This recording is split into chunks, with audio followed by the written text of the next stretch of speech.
Hello and welcome to Screencast 19 for the Royal Conservatoire of Scotland. Introduction to Vectorworks.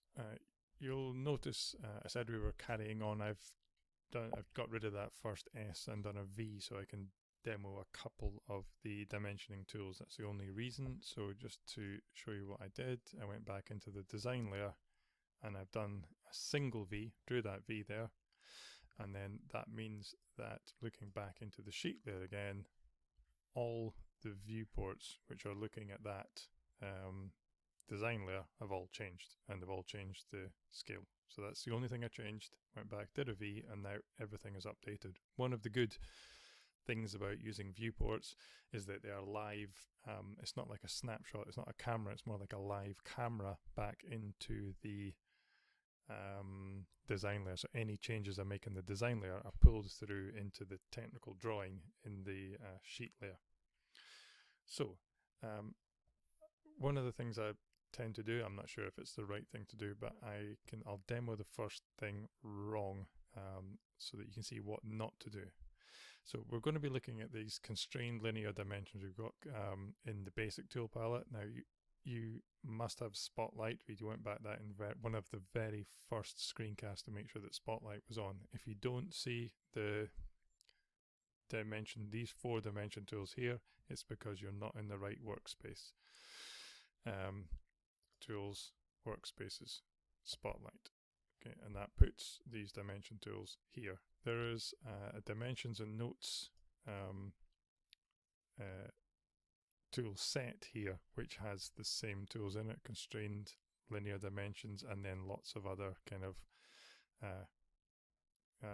things in it as well. So you can always find them here, but try and be in Spotlight so that we have them in the basic tool palette. Anyway, remembering that this is a sheet of A4 paper, I'm sure you can see that the height of the S there is different to the height of the S there. It's different to that. It's a much smaller S there and a bigger S there. So if I took my dimensioning tool and clicked wrongly, that tells me it's 50, that tells me it's 20, that tells me it's 40. So that is not interesting, that's not relevant information. It doesn't matter how big the height of the S is on the screen. I want to tell whoever I'm sending this to the height of the S in reality. The height we know, we did it as 10 boxes, 100, 1, 2, 3, 4, 5, 6, 7, 8, 9, 10, 100, 10, 10, so 1,000 high, which was the brief. So that means that those measurements I just did there were completely irrelevant. Remember that the viewport has the scale, so if I double click on the viewport, I will get this edit viewport, I'll get this annotations. This is what I want to edit, the annotations, essentially the information inside the viewport, and OK. Now the screen will turn, the border of the screen will turn orange here. I'm just going to move these out a tiny little way because an important click box exit viewport annotation is there for when I want to get back out again. It's sometimes hidden behind the object information palette depending on how your screen's set up. Now that we're inside the viewport and we know we're in the viewport because of the orange banding, if I take my dimensions, I will dimension the height of the letter according to the scale of the viewport. So exit viewport there. So it's 1,000 high, and therefore if I go into each viewport, double click on that one and go in there, choose the dimension tool and the height of the S, it's still 1,000 because that is the height of the S. And it wouldn't matter which one, even the tiny little one here. If I go into that, annotations, and incidentally I can get rid of that viewing title there if I want to. We're just selecting and highlighting it. A little tool, just while I remember, if you're working on small things, the Z key will zoom in to where your mouse is temporarily. Zoom in again, just make sure to click the end of that, and that's 1,000 as well. So hopefully that's a good demo of it. Do not dimension directly onto the sheet layer. You must go into the viewport and dimension in there, because it's irrelevant how high the piece, how the dimension of the S there, how long, how big that S is on my piece of paper. That's not the information I want to convey to whoever's making these out of wood or cutting these out of fabric or sculpting them out of polystyrene. The important information is that it's 1,000 millimeters high, and it doesn't matter what scale I show it, it's still 1,000 millimeters high. The reason I put a V on there is because there's a couple of other tools.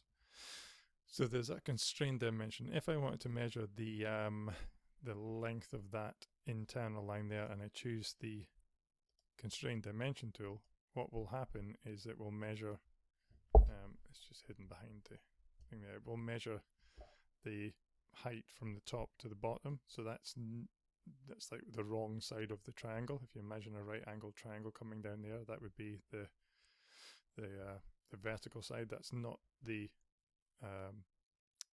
information I want to convey. So the unconstrained dimension there, that one that's on an angle, would allow me to click and pull out the length of the internal slope on the V. Likewise, the angular dimension there would allow me to click that line and pull out an angle. So there's a couple of things. That's why I did the V, so I could show you the unconstrained linear dimension tool and the angular dimension tool.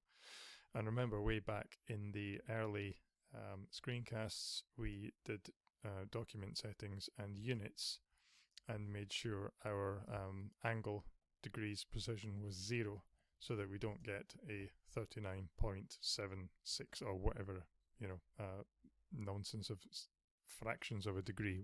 We don't need that that level of detail for what we are doing.